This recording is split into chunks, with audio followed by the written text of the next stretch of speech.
Oke, selamat siang Mas. Selamat siang. Siang.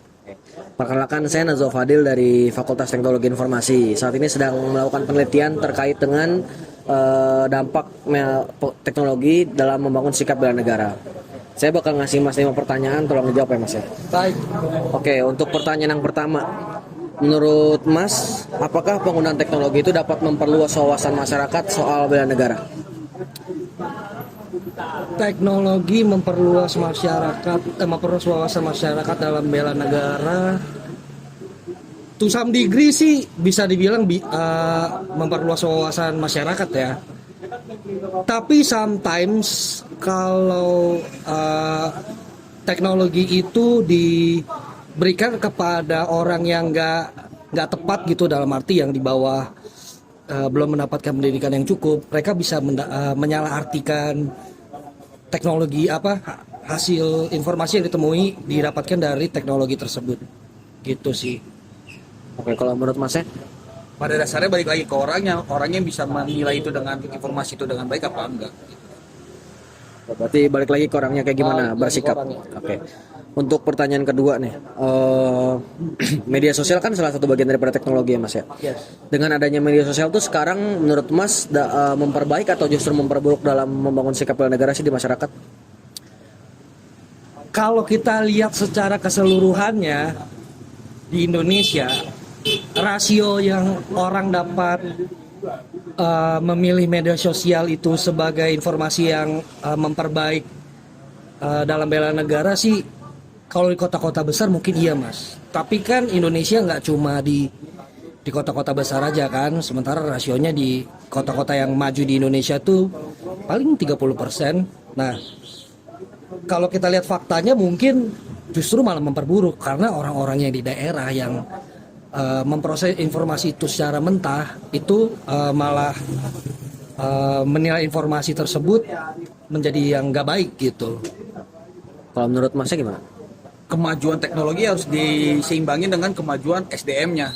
Balik lagi Pak, maksudnya kayak pertanyaan pertama, kalau misalkan teknologi kita bagus, sosmed kita bagus, tapi SDM-nya nggak mau menghubungi, ya buat apa? Karena kan pada balik lagi, kalau misalkan dapat informasi dari media sosial, terus yang ditelan mentah-mentah sama orang yang nggak dicari faktanya, nggak ditelusuri lagi, itu yang berbahaya sebenarnya. Itulah yang dampak negatif ya. Positifnya, yang tadi kalau misalkan orang-orang tahu, dia harus apa setelah dapat informasi itu yang bagusnya baik. Oke. Kemudian untuk pertanyaan yang ketiga, menurut Mas dirincin gitu, dampak negatif apa aja sih yang timbul dengan adanya teknologi dalam sikap bela negara itu? Dampak negatifnya ya dalam mendapatkan informasi tersebut ya banyak orang yang bias Mas. Jadi dia setelah dapat informasi tersebut dia main percaya aja ya kan. Setelah dia main percaya aja dia ngelakuin sesuatu hal yang bikin ngelakuin hal tersebut tanpa ada pertimbangan lainnya gitu. Kalau contoh spesifiknya sih mungkin saya saat ini masih belum bisa kasih tahu ya, maksudnya belum ada di benak saya juga. Cuma kurang lebih sih kalau secara general ya itu dia main eksekusi aja dengan informasi yang udah diterima sama dia gitu. Oke. Kalau menurut Masnya gimana? Oke. Kalau saya mungkin yang undang-undang ketenaga kerjaan lain kemarin yang ada revisi. Orang-orang mikir ini ngerugiin karyawan bla bla bla bla bla bla. Mungkin kalau orang yang nggak ngebelah undang-undang itu dengan baik, baru dengar omongan orang langsung ikut-ikutan demo. Tapi pas ketika ditanya pas demo, emang apa aja sih yang Mas perdebatkan dalam undang-undang ini? Oh saya nggak tahu, cuma ikut-ikutan. Nah, itu yang perinciannya contohnya mungkin seperti itu. Oke, intinya harus mengkurasi gitu ya apa yang informasi yang kita dapat gitu. Untuk pertanyaan selanjutnya nih, tadi setelah yang negatif, mungkin sekarang menurut Mas tuh sikap terbaik nih untuk kita bersikap dalam menggunakan teknologi dalam dampak pembelaan negara tuh kayak gimana? Kalau positifnya ya nasionalisme kita tentunya jadi lebih tumbuh dong setelah kita dapat informasi-informasi dari teknologi yang sekarang ada, internet dan segala macam itu. Ya kalau saya sih spesifik contohnya nggak ada sih, soalnya ya saya kalau pribadi saya lumayan bisa untuk ngefilter antara yang negatif dan positif. Cuma mostly sih buat saya teknologi informasi ya betul teknologi informasi zaman sekarang itu dampaknya justru lebih positif kalau ke saya sendiri gitu. Oke, kalau menurut Mas gimana? Kalau saya dampak positifnya ya pertama balik lagi pada dasarnya kalau misalkan emang manusianya itu mengetahui dengan bijak ya itu bagus dan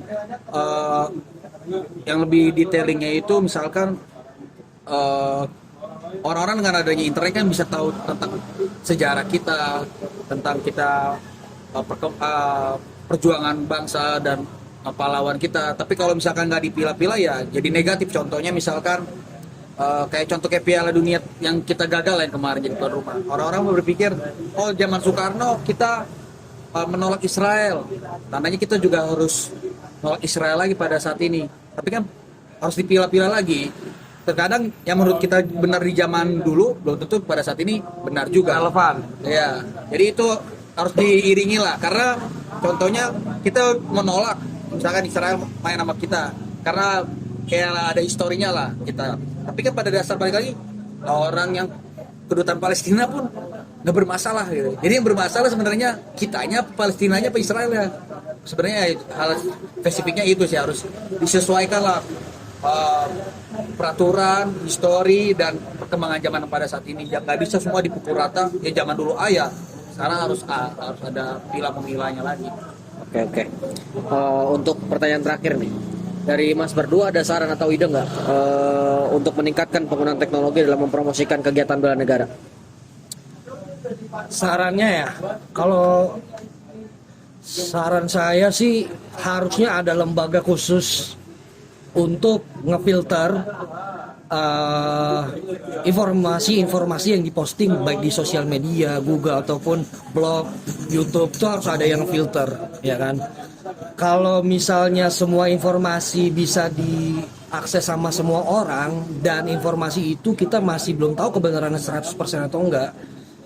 Nah, itu yang bisa ibaratnya jadi bumerang yang harusnya menjadi hal positif buat kita kan, informasi dapat diakses oleh semua orang. Malah itu jadi bumerang. Nah, kalau menurut saya ya harus ada suatu lembaga nih yang benar-benar sensoring nih kira-kira konten-konten yang diupload dimasukkan ke internet, sosial media maupun sebagainya itu harus ada yang ngesensor gitu. Intinya harus difilter ya Mas ya? Harus difilter. Kalau dari Mas gimana? Balik lagi kan sejarah itu kan dibuat oleh pemenang. Nah, misalkan kayak berita-berita hoax itu kan kadang-kadang ya siapa yang diuntungkan nggak diuntungkan kan. Nah kalau misalkan mau itu pertama betul ada tim independennya sendiri karena kan untuk sekarang ini kalau ada berita hoax itu kalau ada laporan aja. Terus kedua yang sebenarnya perlu sebelum teknologi dicanggihkan sama media itu ya SDM-nya dulu yang diperkuat karena mau teknologi kita sebagus apapun kalau emang SDM yang nggak diperkuat ya pada dasarnya percuma itu semua sih. Berarti harus ada perkembangan di bagian SDM dulu ya Mas ya? Oke, mungkin untuk pertanyaan itu aja. Sebelumnya terima kasih atas waktunya Mas. Terima kasih. Selamat siang Mas. Siap.